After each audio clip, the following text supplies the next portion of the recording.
Now here's the trick you have to be careful of. Power is measured in watts, so the units, when you're talking about P, you put 10 W, 10 watts.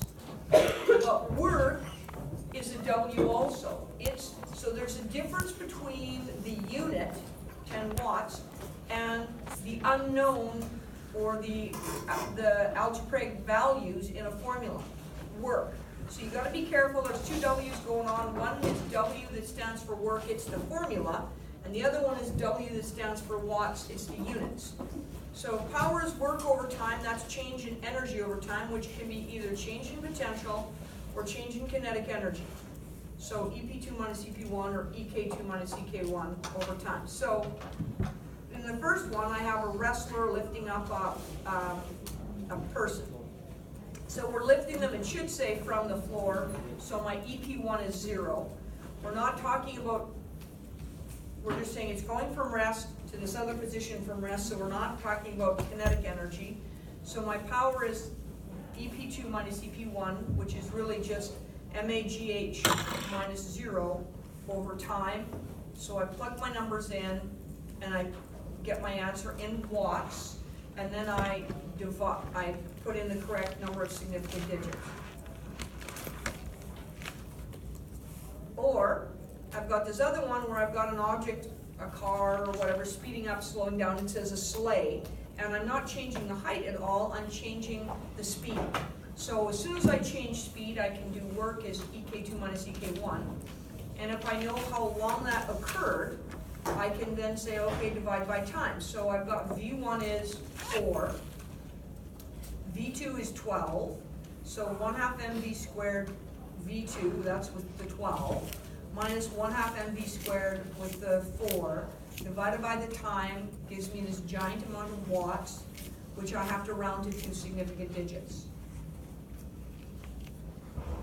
Because power equals work over time, and work is force times distance, and I know that distance over time is velocity, I can also get power by taking the force and timesing it by V, as long as, because from D over T it's constant.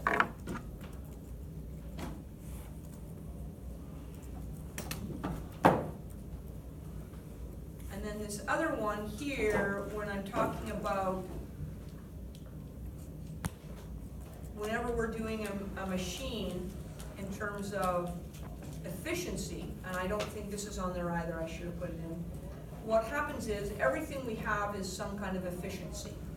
And so we can define efficiency by comparing two work values or two power values.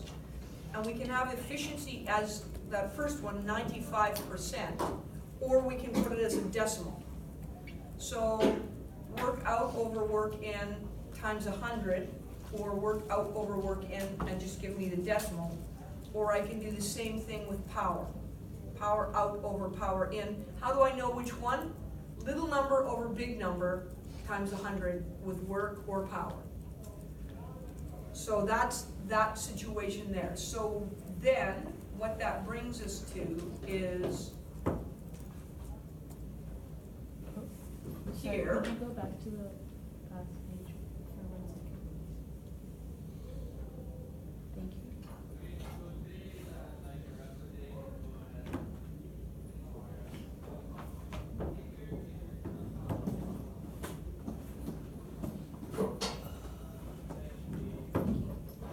Okay, so here,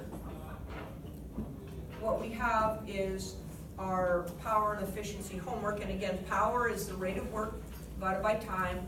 Power is in watts, work is in joules. Efficiency compares power or work. And so what we have is, I want you to do these questions, the ones that are checked. 1, 2, 3, 5, and then on the next page, only number 8. And the answers are down at the bottom, 1, 2, 3, 5, and 8. And then what else you're going to do this block is you're going to run up the stairs and you're going to tell me how much power you generate. Now, unfortunately, because we aren't cool like light bulbs, you're not going to get to the top of the stairs and you're going to have like this glowing amount of light in 100 watts. But you're still going to do watts. So what it is, the power lab, and this one is, I just wanna check, it's a did you do it, because it's pretty straightforward. It's gonna calculate your power running up the stairs. So you go measure your mass on the scale and make sure it's in kilograms. Then you take your mass and you convert it to newtons. How do you do that? Well, you go m times negative 9.80 to get your kilograms. Well, and then what you do is, here you don't put in a positive or negative, so you put your answer here, right? There's your m times ag. So you take your answer and you multiply by the height of the stairs. How do you know the height of the stairs? Well, I want you to go down to the center out here, measure the height of one stair, and then you go up the center and then up the side. Count however many stairs there are, and then multiply by your value that you measured in meters. So all you're doing is you're going, here's my weight times 10 meters or whatever it is.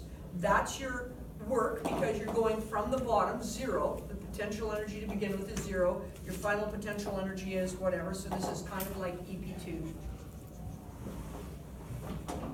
EP1 is 0. And then what you're going to do is you're going to take your EP2 minus EP1 divided by time. So you're going to run up the stairs and divide by your potential energy. Now, you can walk up the stairs, you can slither up the stairs. It doesn't matter. The point is, the faster you go up the stairs, the smaller the time, the bigger the power. The slower you go up the stairs, the less the power. And in addition to that, if you are like this tiny, minuscule person, you're going to have less weight, less potential energy. So then you're likely to have less power than if someone who was a football player was running up the stairs. So who had the most power and why has to do with one of two things: the person who was the heaviest or the person who was the fastest. So it's just a quick thing to see if you can calculate your watts and understand, hey, I'm generating watts by running upstairs.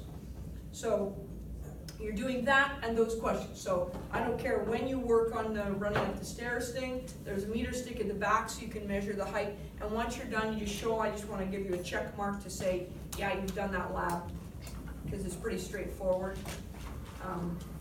And so that and your, I don't know, what is it, 5 questions? 1, 2, 3, 5, and 8.